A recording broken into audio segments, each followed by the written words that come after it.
se van descamando, se van perdiendo, ¿sí? De tal manera entonces que la tasa mitótica de los epitelios de revestimiento, epitelios glandulares, es muy alta. Y al haber tanta mitosis, existe la posibilidad de mutaciones, existe la posibilidad de fallo, y eso genera cáncer. Entonces, los tejidos epiteliales son mandados a hacer, digamos, para generar tumores, ¿ya? Porque hay fallas en la mitosis.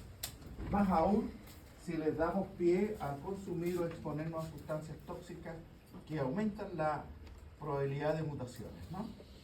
Ya sea radiaciones, ya sea sustancias tóxicas. Por eso que si pensamos de pronto en una glándula mamaria, oye, el cáncer mamario existe, ¿no? Y en gran cantidad. ¿Por qué? Porque es un tejido epitelial.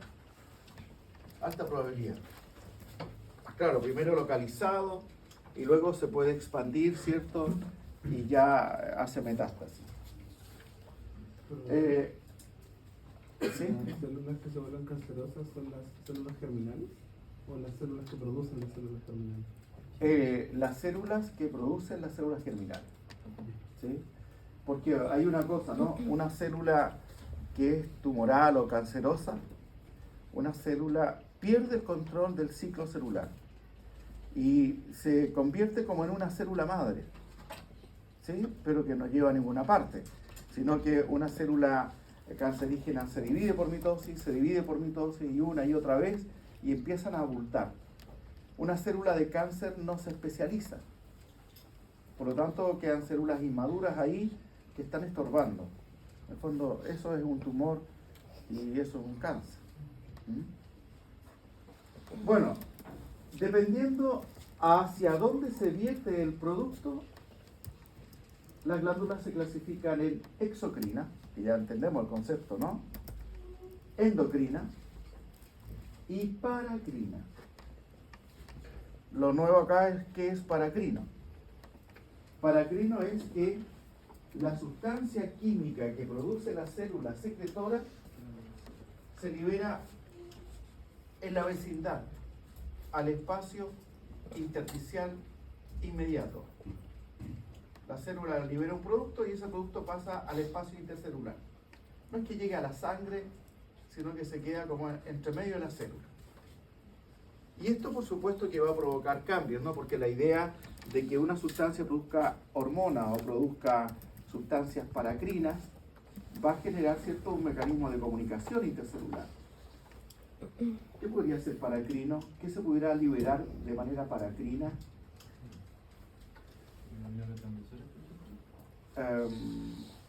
Sí, correcto, pueden ser neurotransmisores, porque actúan inmediatamente de una célula a la otra, ¿no? Y se vierten al espacio sináptico. ¿Sí? Cabe el ejemplo.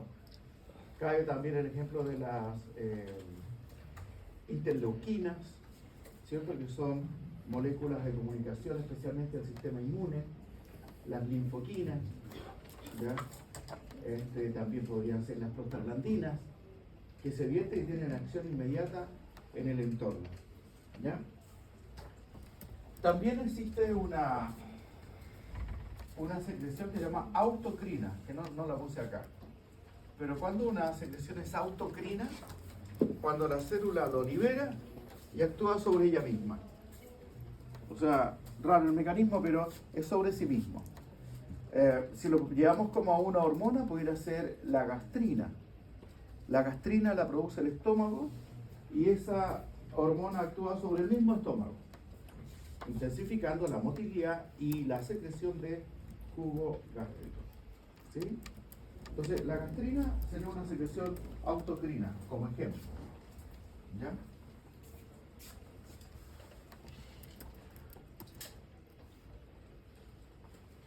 ¿Cómo se puede clasificar una glándula también? Y esto es re fácil. Si la glándula es unicelular o pluricelular. Y ya saben ustedes cuál es el ejemplo unicelular. Lo tienen fotografiado, lo han visto. Esa que se ve como una burbujita intercalada en el epitelio del intestino o de la tráquea. Células caliciformes serían unicelulares. Y todo el resto pluricelulares. ¿Ya?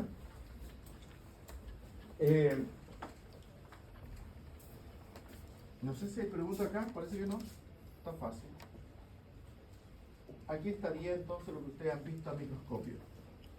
La célula caliciforme, porque parece un cáliz, una copa, y en la parte baja, en la parte más angosta, se ubica el núcleo y los orgánulos.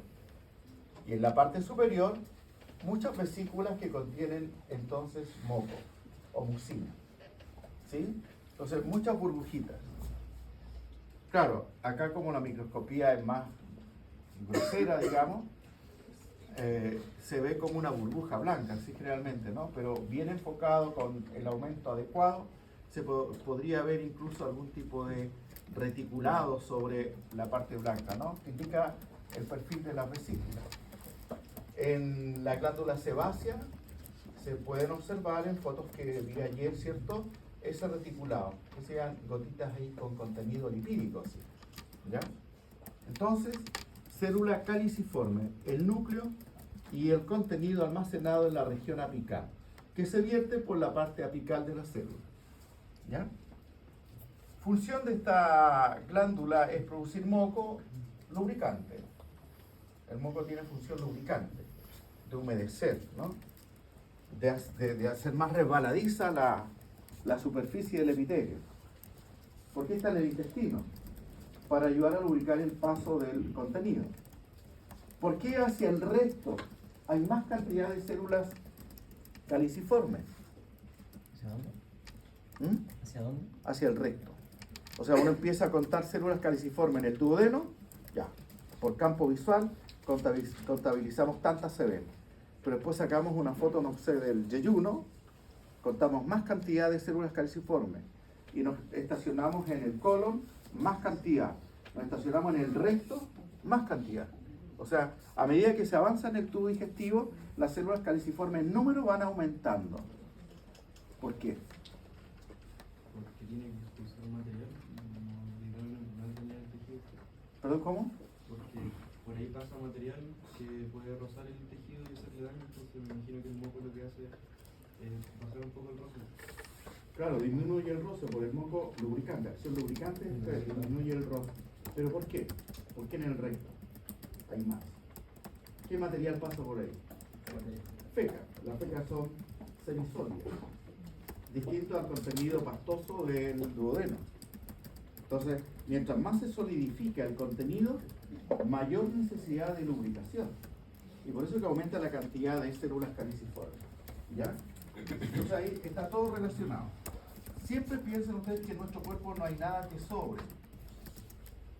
Y si tenemos algunos órganos que no son tan funcionales, es porque alguna vez lo fueron. Y hoy día son vestigios, ¿no? Son vestigiales.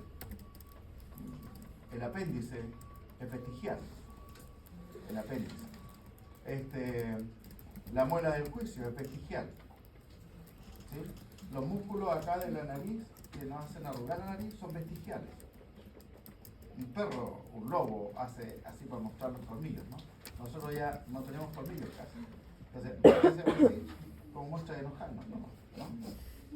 Para eso nos puede servir, ¿no? Pero los músculos auriculares tampoco movemos la oreja. Entonces también son vestigiales. ¿Ya? Bueno, y así algunas otras cosas.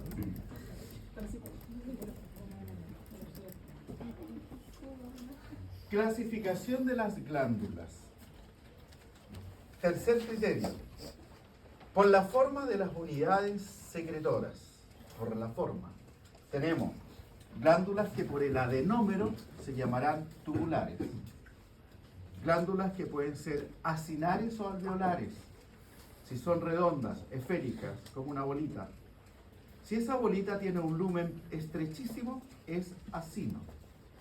Si esa bolita tiene un lumen amplio, es alveolo. ¿Ya? Y están los adenómeros que son saculares. Ya hay un tipo que vimos ayer, la pantajaz. ¿Cómo se llamaba esa forma? No la vamos a ver. Le falta. ¿Tubular simple? Es como la Tubular forma, alveolar. como ¿ah? Tubular alveolar. Túbulo alveolares, sí. Túbulo alveolares, pues son alargadas, pero no son tubulares, son anchas en una parte. Túbulo alveolares. Entonces, ese faltaría ponerlo acá como un cuarto criterio.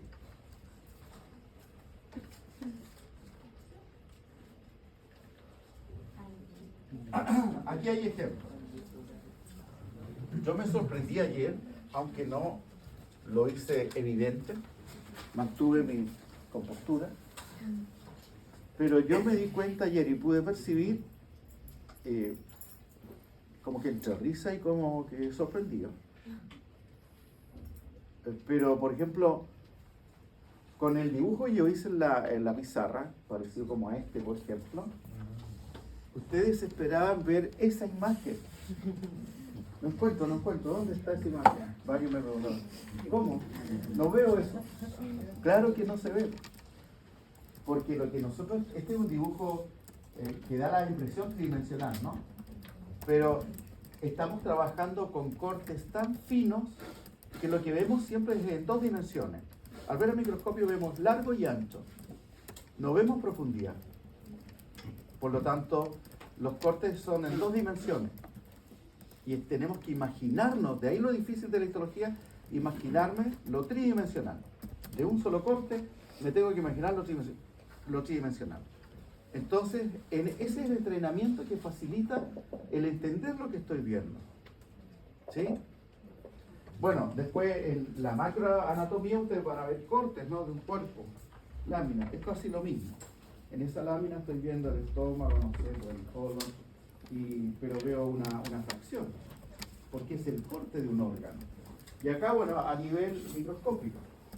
Entonces, claro, nunca iban a encontrar esa imagen. La glándula sudorípara, ¿cómo se ve cuando pasa por aquí el micrótomo? Varios circulitos, que según cómo cortó a esta glándula tubular enrollada. ¿Sí? Bueno, tenemos la glándula tubular recta, esa vieron ayer, intestino, aquella última sudorípara. Y esta de acá, que es tortuosa, se ve en el endometrio. Esta es la glándula tubular tortuosa que está en el endometrio con la leche uterina para nutrir al embrión cuando llega. ¿Ya? No vimos muestra de endometrio, pero así es la glándula. ¿Ya?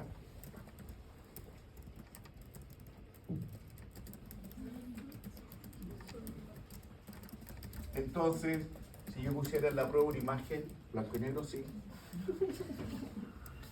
Como se clasifique esa glándula. ¿Cómo la clasifica?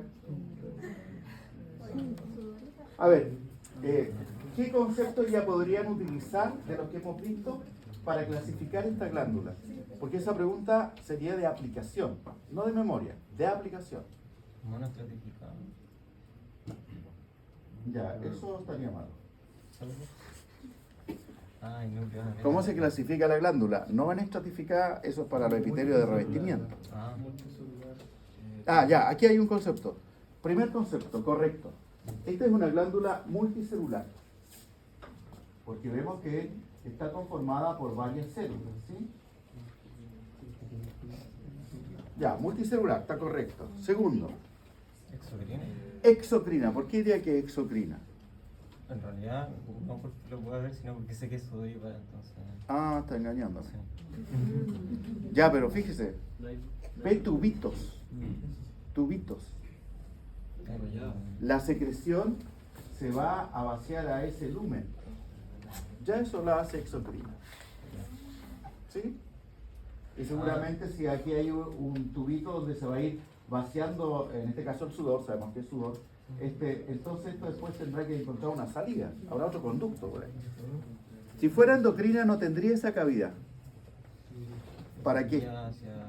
¿Para qué? ¿Sí? Ahora, distinto es que encontremos muchos vasos sanguíneos alrededor de esta, por ejemplo, ese es un vaso sanguíneo. El sudor es un derivado del plasma de la sangre. Por lo tanto, el plasma se filtra, entra a la glándula y sale como sudor. ¿Sí? Entonces, el sudor es obviamente derivado del plasma sanguíneo directamente. ¿Sí?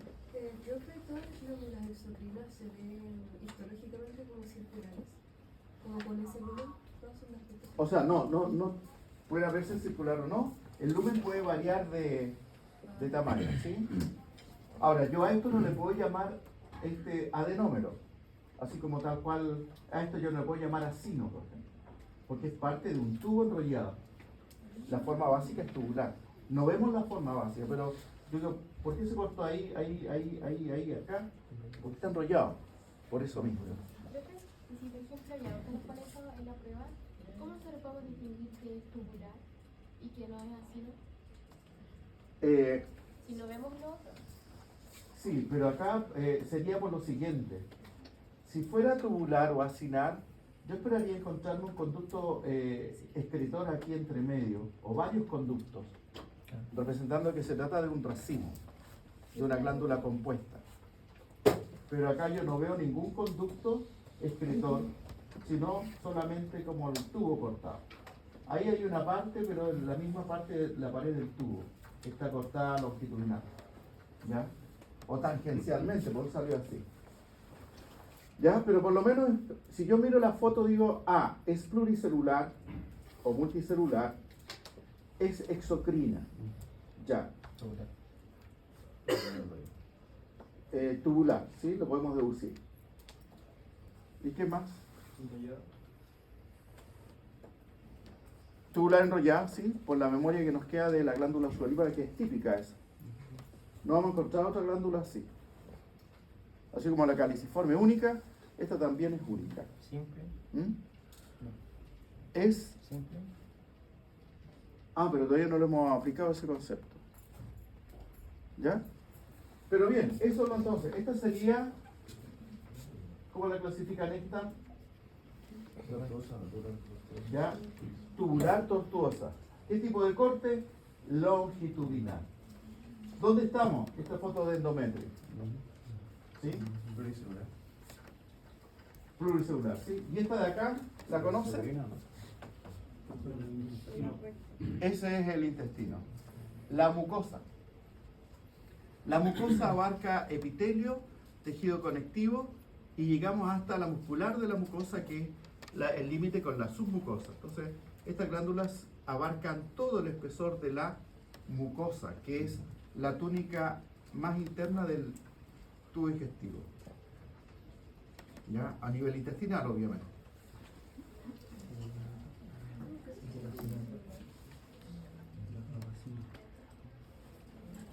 Otro criterio. Por el número de las unidades glandulares. Hay glándulas que se llaman simples y glándulas que se llaman ramificadas. Número de unidades glandulares. En este caso sería número de adenómeros, ¿cierto? Entonces tenemos aquí una glándula tubular ramificada.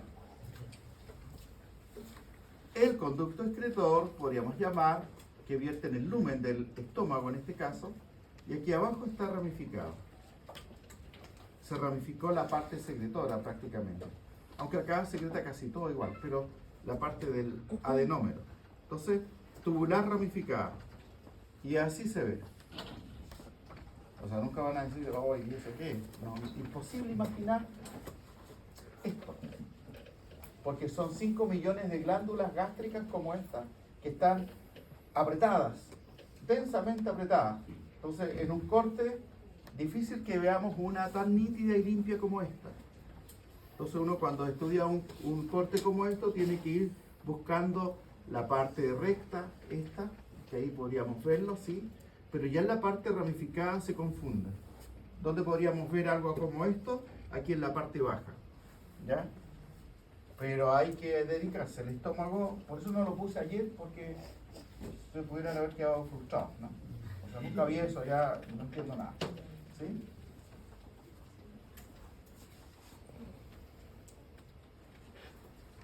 Por el número de conductos y de unidades secretoras. Aquí pueden ser simples y compuestas, por eso es que hay que poner criterios, para no confundirse. ¿Ya? Porque antes se fue simples, ramificadas. Y ahora nuevamente simple. O sea, no es tan simple. Hay que poner el criterio. ¿Qué significa acá por el número de conductos y de unidades secretoras? Simple va a ser una glándula cuyo conducto sea único y no esté subdividido.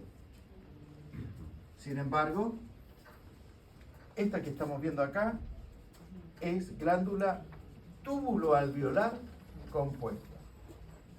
Fíjense en la forma del adenómero. ¿Ya? Y los conductos están ramificados. Ese es como un árbol invertido, ¿no? Entonces, tenemos ahí una glándula que es compuesta. Profe, ¿Sí? que siempre Entonces, prepárense para una pregunta como esta. ¿Cómo clasifico una glándula? A partir de un dibujo, o yo les puedo decir, dibujo una glándula que cumpla estos requisitos. Tum, tum, tum, tum. La prueba, que va a ser casi de histoembrio, 90% creo, es de toda esta primera materia que estamos viendo. Entonces aquí se la juegan con histoembrio, en esta primera unidad. ¿Ya? Entonces tiene preguntas de selección múltiple, unas cuantas, digamos. Luego tiene preguntas de desarrollo breve, que puede ser como este tipo de pregunta. Entonces yo dibujo una glándula que sea compuesta, que sea acinar, que sea serosa, por ejemplo, ¿ya? Y ustedes tienen que dibujarla siguiendo ese requisito. Si las pueden dibujar es porque entienden la clasificación, ¿ya? ¿Qué importancia tiene saber eso? Ninguna, pero... No, sí sirve. Después para fisiología, todo sirve. profe, Yo siempre cuento esta experiencia, no sé si la conté alguna vez, pero cuando ya estaba en tercero, y en tercero de mi carrera, que pedagogía en biología, nos hicieron una prueba la primera prueba de fisiología. Y en esta prueba yo me saqué, parece que un 3. Un 3, mala nota, ¿no? Y yo ya era ayudante de fisiología como del año anterior, del segundo fue ayudante. Entonces, la profesora tuvo la mala idea de corregir la prueba en grupo. Éramos 13 los que quedamos allí, de 50 que entramos, ya quedamos un puñado de 13, porque había un cortacabezas completo. Entonces, la profesora empieza como a decir, ya, esta pregunta acá, la alternativa está. Y yo me empiezo a dar cuenta, aplicando histología. Profesora, creo que aquí no estoy de acuerdo. Ya, ¿por qué avanza? Porque obviamente aquí le explicaba, ¿no? Por ejemplo, de las células aquí y allá. Ya tienes razón, la cambiamos. Mis compañeros, obviamente, que tuvieron mejor nota que yo, empezaron como a ponerse saltones, porque no, o sea, a ellos les van a bajar la nota y de a mí me va a subir. Y así pasó con varias preguntas. Entonces la revisión fue como un chiste en el fondo, porque la profesora cambió la alternativa de varias preguntas que yo tuve un 6. Y mis compañeros bajaron casi al nivel del 4 y al rojo. Yo estaba defendiendo mi postura, o sea, una postura a partir de datos, no era que se me antojara decir que estaba mal la alternativa. Bueno, quedó en evidencia uno que la profe no dominaba el tema de fisiología. Sí, porque no, era como más o menos no. Y quedó en evidencia, ¿cierto?, que si uno como estudiante no aclara, entonces obviamente pasan muchas cosas, ¿no? Injusticia, digamos. Bueno, para la segunda prueba, la profe la hizo y me dijo, avanza, revísela. Y me pasó el fajo, éramos 13, ¿no? Y me pasó el fajo de prueba y yo las revisé. Así con, me cambio, no me cambio, porque claro, porque estaba confiando en mí que revisara las pruebas de todo el curso, ¿no? Bueno, y no fue la primera vez, con bioquímica pasó lo mismo. De sacarme un rojo, pasé a ser un 6-1. La mejor nota de la evaluación. Entonces, ¿y cómo? Porque la profesora dijo, no, era de lípidos la prueba, ¿no? De bioquímica de los lípidos. Y la profesora dijo, empezó entregando pruebas, y yo fui una de las primeras que entregó porque de más bajo para arriba. Y yo entonces dije, profesora, ¿puedo ir a la biblioteca? Sí. Fuimos, para rebatirle, porque yo dije, esto que yo hice está bien, le dije. Usted tiene otra solución, pero puede que esté bien, pero la que yo hice está bien. No, ya, me dijo, no, eso está mal. ¿Puedo ir a la biblioteca? Sí. Y fue a la biblioteca y fue a buscar un libro que ocupé para estudiar esa materia. Era un libro que yo creo que fue el primero que ocupó ese libro, porque habían 10 ejemplares empolvados, ¿sí?, que nadie pescó y que eran de tapa blanda, o sea, fea la impresión. Pero ese es un libro muy bueno de bioquímica. Lo tomé, ¿cierto? Y le dije, profesor, aquí está el desarrollo del ejercicio. Oh, sí, está bien. Y tuve un 6. La profesora no conocía ese libro. ¿Ya? Entonces, se pueden revertir casos, pero con argumentos, ¿entienden? Y eso yo espero que ustedes hagan. ¿Todo se equivocó? Ok, la evidencia. Perfecto. Y cuando se corrige es para todos, ¿sí? O sea, yo me equivoqué en una y el 90% la tiene bien, pero que la tiene mal, dice, pues se equivocó y a este se la pongo bien y a ustedes se las bajo. Claro, no es que, ay, ya, nos quedamos callados, te la arreglo a ti. No, tengo que hacer el trabajo de hacer a toda la revisión de nuevo. Porque pasan errores, aunque la prueba se revisa una y otra vez, pero pasan errores. Bueno, ojalá no pase con ustedes y yo no me equivoque, pero puede ocurrir, ¿sí? Profesor, Sí. que mi compañera tenía una duda. Ya, y veo también una mano allá, levanta. Sí, Que las ramificadas siempre van a ser compuestas, ¿no? sí, claro. Sí, ramificado si no uno compuesto. Eso es que no entendí la diferencia entre los dos criterios. ¿De cuál sería? De los dos últimos. Sí, por el número de unidades glandulares y Acá por ejemplo, cuando se habla de una glándula tubular ramificada, lo que se está ramificando no es el conducto, es solamente la porción del adenómero. ¿Sí? Glándula tubular ramificada. Estoy hablando de que el adenómero se ramificó. Si yo dijera que se ramifica el conducto, debo ocupar la palabra compuesto. ¿Sí? Esa sería una glándula compuesta. Yo le digo esta glándula ramificada, no le digo eso. Le tengo que decir compuesta porque el conducto excretor se ramificó. Es compuesta. ¿Ya? Ya, entonces prepárense asterisco, aplicación de la materia con esta clasificación de glándulas. Y aquí, que pudimos ver ayer, también está interesante. Clasificación de glándulas de acuerdo a la naturaleza o calidad del producto sintetizado o secretado. Hay células que se llaman, o glándulas que se llaman mucosas, serosas, o hay glándulas mixtas o seromucosas. ¿Ya? Entonces, cuando una célula o glándula es mucosa es porque libera moco. Y al liberar moco, el moco está hecho de una mezcla de carbohidratos complejos. ¿Ya? Moco, ¿conoce el moco? El aloe vera es un moco. Claro, moco de planta. ¿Sí? ¿Y qué función tiene ese aloe vera? Lubricar, proteger, evitar infecciones. ¿Cierto? Cuando una planta se hiere, uno de malo le rompe una rama, le saca un tallo, en fin, le quiebra una hoja. Ese moco ayuda a la protección de la herida de la planta, que luego cicatriza. ¿Ya? Bueno, y como el aloe vera es una planta suculenta, adaptada a climas de poca agua, entonces acumula agua en su interior con el moco. El moco se hidrata mucho. Esa es la cualidad que lo hace ser justamente el lubricante. ¿Ya? El moco que nosotros producimos es también con una función lubricante y de almacenaje de agua. ¿Ya?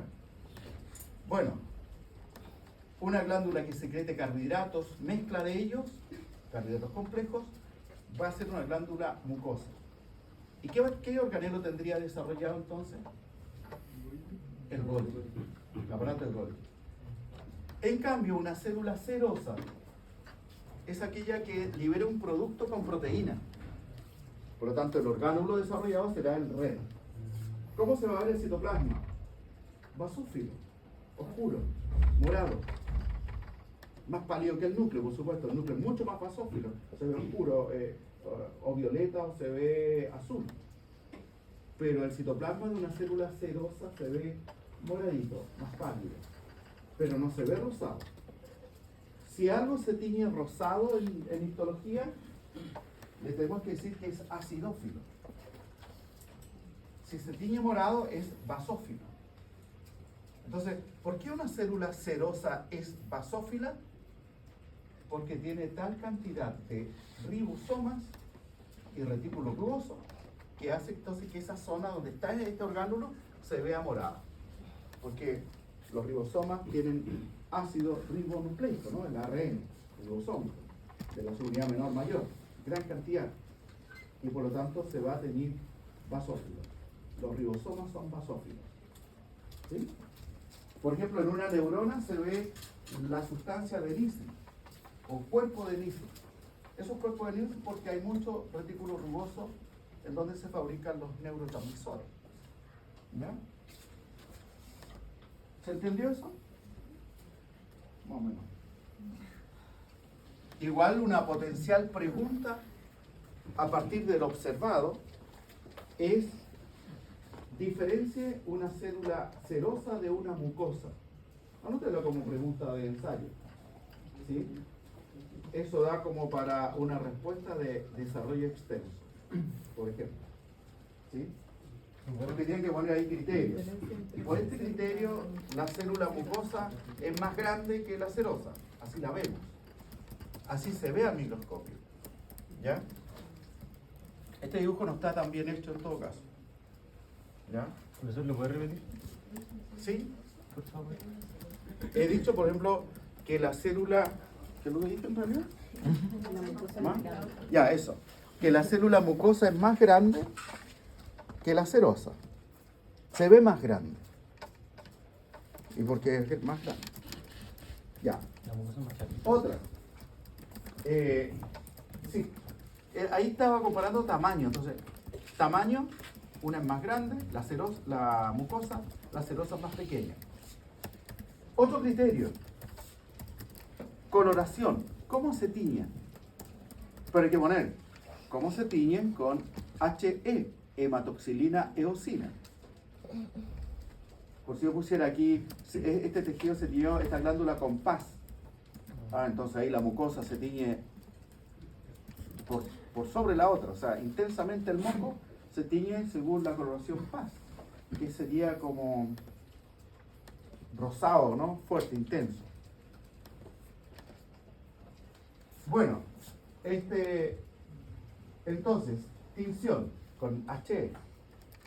La célula serosa se tiñe moradita, el citoplasma, mientras que la mucosa se tiñe, bueno, blanca, sin color, como la célula caliciforme. Aquí está pintado amarillo. También sería un error del dibujo. ¿Ya? Bien. Tercero, otro criterio. Forma del núcleo. El núcleo de la célula serosa es esférico, redondito, como una pelotita, un punto. Sin embargo, el núcleo de la célula mucosa más bien es aplastado. ¿Ya? Es aplanado. Ubicación del núcleo. El núcleo de la célula mucosa está bien apegada a la región basal de la célula.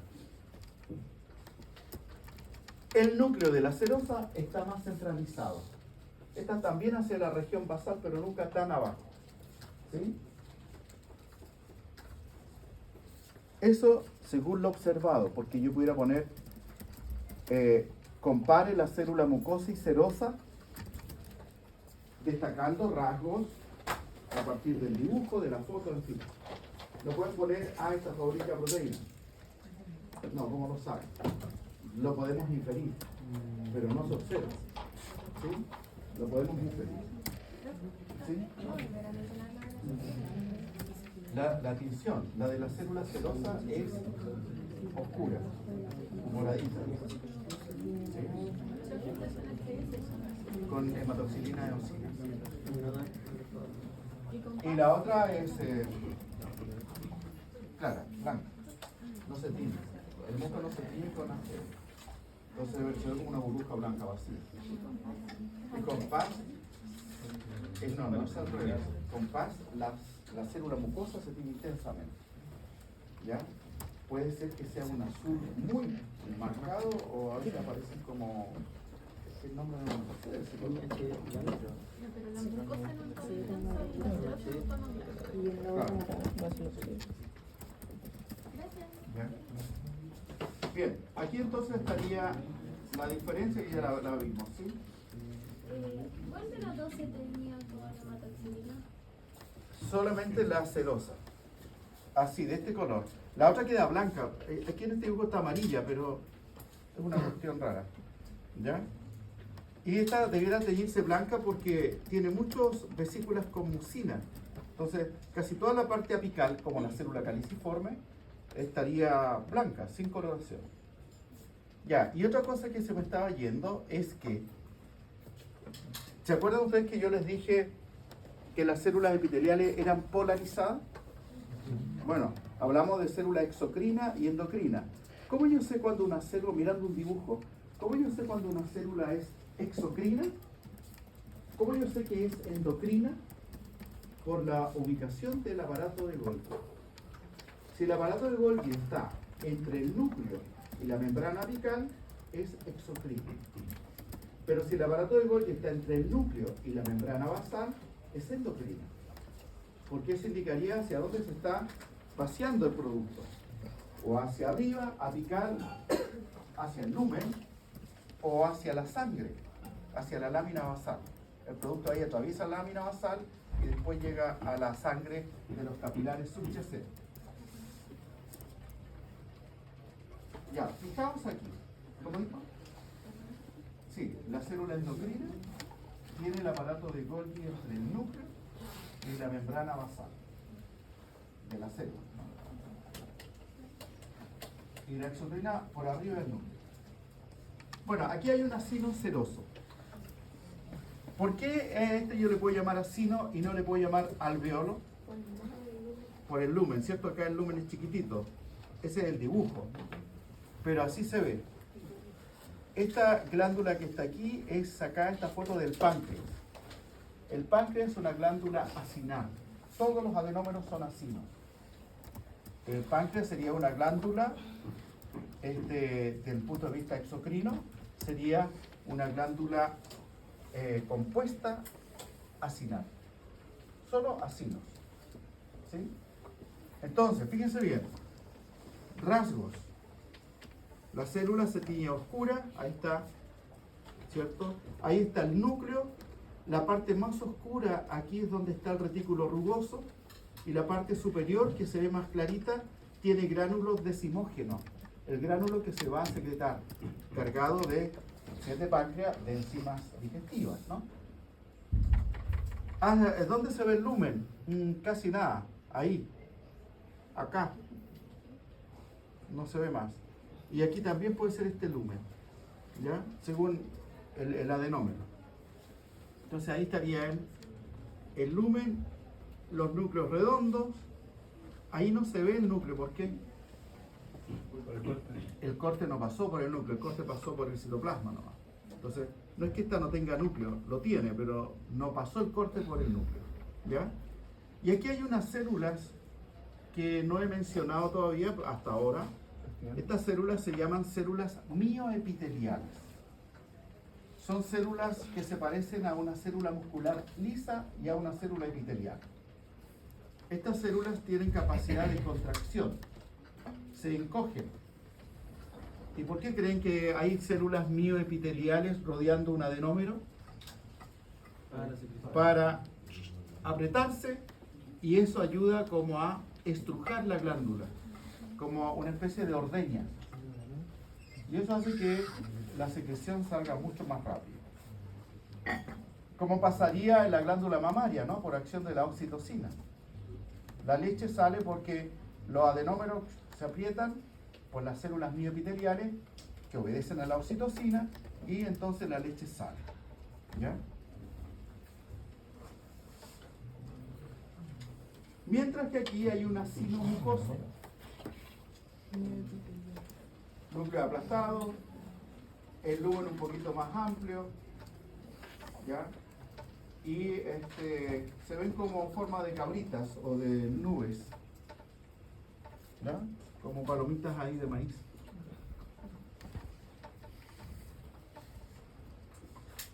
Profe, ¿cómo podemos distinguir el aceroso con el glucoso? ¿Ah? ¿Cómo podemos distinguir el aceroso con el glucoso? Así se ve el mucoso. Aquí que hay un núcleo redondo allí porque hay una célula acerosa aquí metida. Este no es un acino mucoso limpio, nítido. Este es un acino mixto. Están las células mucosas acá, pero veo núcleos oscuros, redonditos, rodeados de un citoplasma morado. Entonces, aquí hay un acino mixto, cero mucoso. Todos estos son cero mucosos. No son mucosos limpios, totalmente. ¿Ya? Pero se pone esta foto porque aquí lo que predomina es lo mucoso. ¿Ya? Esa glándula pudiera ser la glándula sublingual. De ahí sacó esa foto. Profe, ¿y siempre las glándulas tienen células bioepiteliales? Sí. Sí, acá habría que buscarla. Si es que se ve alguna.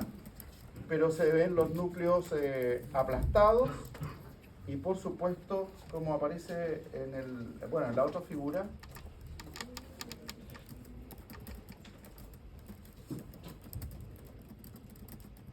¿ven ustedes alguna que pudiera ser un núcleo? Los núcleos siempre son oscuritos, ¿ya?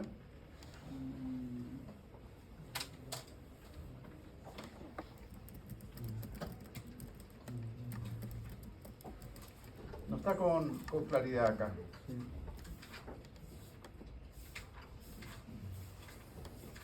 Pero siempre son fusiformes. Son con los extremos puntiagudos y la parte central más ancha. En alguna foto que veamos. ¿Profe, se ¿es la una puede glándula indicar. endocrina o exocrina? ¿Cuál? ¿Esa? Esta es exocrina.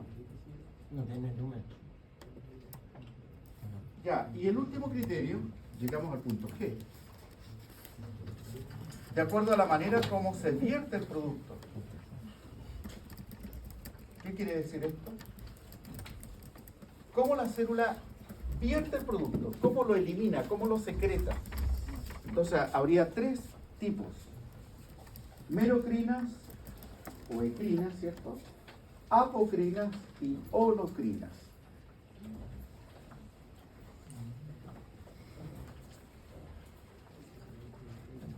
Ya, entonces, primer criterio, ¿qué es merocrino? Es cuando la célula utiliza su maquinaria celular típica, ¿cierto? Libera el producto y este producto sale mediante una vesícula que se exocita. A microscopía electrónica no se observa ningún cambio en la membrana plasmática. Aquí veamos. Tenemos retículo rugoso, ¿cierto? Que está fabricando algo. Se toman las materias primas de la sangre, los insumos. La célula procesa estos insumos y fabrica algo en el retículo rugoso, como bien sale acá la flecha. Pasa después por el Golgi, que está aquí, y después se incorpora a las vesículas de secreción.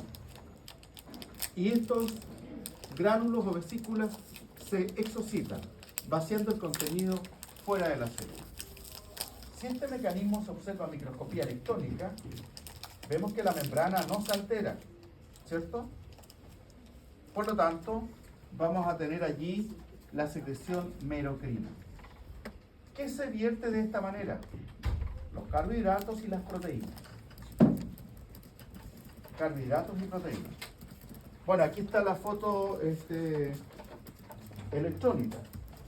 Ahí está la membrana plasmática, aquí está la vesícula de secreción con el contenido. La vesícula se fusiona a la membrana se abre y el contenido se libera. De tal manera entonces que ahí sería secreción merocrina. Todo bien. La célula mantiene su integridad. ¿Se entendió? Lípidos y carbohidratos se secretan de manera merocrina.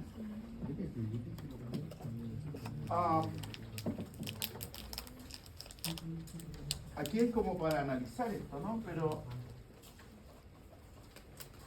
veamos este gráfico. Este gráfico dice porcentaje en granos de plata, que es lo que se puede pesquisar para hacer un seguimiento, versus tiempo en minutos. Y hay una línea verde que representa los gránulos de secreción, la línea azul, retículo endoplasmico rugoso, y esta línea roja, el complejo de Golgi. ¿Cómo se interpreta ese gráfico? ¿Qué quiere decir?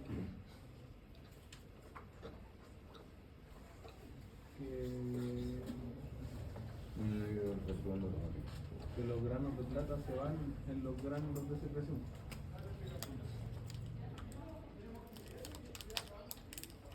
Ah, ya, claro, sí. Eso lo explica la línea verde. ¿Será más o menos como el espacio que ocupa como en volumen? No, acá solamente, estos serían los granos de plata, ¿no? Eso. ¿Se dan cuenta? Primero, ¿dónde se procesa? En el retículo endoplasmico rugoso. Por eso es que se ven muchos gránulos en el retículo rugoso. Pero en la medida que en el retículo rugoso empiezan a bajar estos gránulos, es porque en esa misma medida se han ido pasando al aparato de Golgi. Ahí no hay en el Golgi. Por eso aquí no hay en el Golgi. Pero después los gránulos pasan al Golgi. Entonces, esto va pasando. Del retículo van pasando al Golgi, por lo tanto, estas líneas se van a encontrar, una descendiendo y la otra subiendo. Pero después bajan en el retículo endoplásmico y bajan en el Golgi. ¿Por qué? Porque ya los gránulos de plata han ido pasando y sumándose, almacenándose los gránulos de secreción. Entonces, con un gráfico y haciendo la pesquisa de esta marca, es posible ver el tránsito que realizaría una sustancia de secreción merocrina. Ese sería el tránsito que hace un anticuerpo, por ejemplo, que se está fabricando. Si una célula tiene que fabricar anticuerpos, ¿cuál sería el insumo de la célula productora? ¿Qué necesita como materia prima una célula para fabricar anticuerpos? Aminoácidos. Porque el anticuerpo es proteína. Entonces, los aminoácidos que captura por la parte basal entran al retículo rugoso, se convierten en el anticuerpo, en la parte proteica, y luego pasan por el Golgi donde se le agrega el carbohidrato. Y sale una glucoproteína que son los anticuerpos. ¿Sí? Entonces ahí hay un ejemplo para representar o complementar esta información. Ya. Vamos a ver ahora células apocrinas. ¿Cuáles serían las células apocrinas? Son aquellas que cuando liberan el producto pierden parte del citoplasma apical. Fíjese bien, se está secretando lípido, ¿ya? Y por lo tanto las gotitas de lípido se juntan en la parte apical de la célula. Seguramente este lípido ha sido sintetizado en el retículo liso y esa gota termina por romper la porción apical y sale. ¿Sí? Pero cuando sale, se rompe el citoplasma apical. Es decir, no sale el producto solo, sale con citoplasma de la célula. Y aquí dice milk lipids. ¿Qué significa eso? Lípidos de la leche. ¿Profesor, Milk se forma en como una leche, especie ¿no? de vesícula? ¿Ah? ¿Se forma como una especie de vesícula? Sí, claro. ¿Sí? Bueno, el ejemplo que tenemos aquí para glándula apocrina es la glándula mamaria. Pero uno sabe que la glándula mamaria produce leche y que la leche tiene lípidos, sí, pero la leche también tiene carbohidratos y la leche tiene proteínas. Bueno, las proteínas y los carbohidratos se liberan en esta glándula de manera merocrina, pero los lípidos de la leche de manera apocrina. pero se dice que la glándula es apocrina, en total. ¿Ya? Entonces, cuando un bebé toma leche, todos nosotros hemos tomado leche, entonces nos hemos nutrido de todos los nutrientes que puede tener la leche, ¿no? De células, básicamente.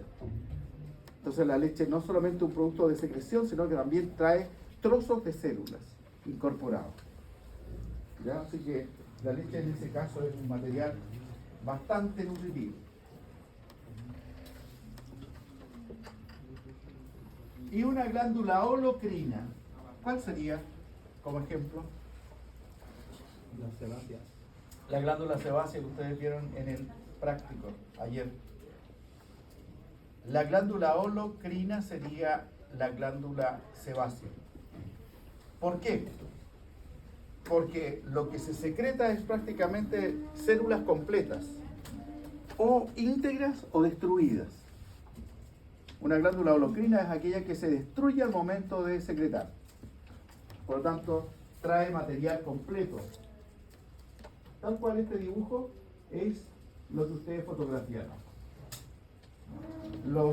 ¿Cómo se llaman esas células? De la glándula sebácea. Sebasitos. Los sebocitos, ¿cierto? El sebo. Sebocitos. Bien. Ahí estaría la representación final. Esta es la última diapo. Merocrina, apocrina, holocrina. Aquí sale toda la glándula se desintegró y toda la glándula se secreta prácticamente. Y acá una célula, ¿cómo la clasifican la última?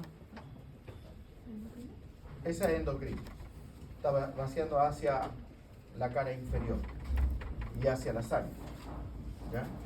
Mientras que estas son exocrinas, esta es endocrina.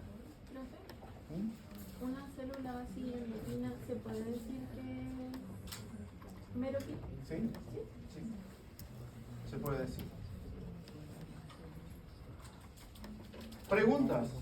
Cierre de la clase. De esta primera parte. Me fui lento en realidad, voy a tener que acelerar para la segunda parte. ¿Ya? ¿Esa tapita de qué? ¿Tuya?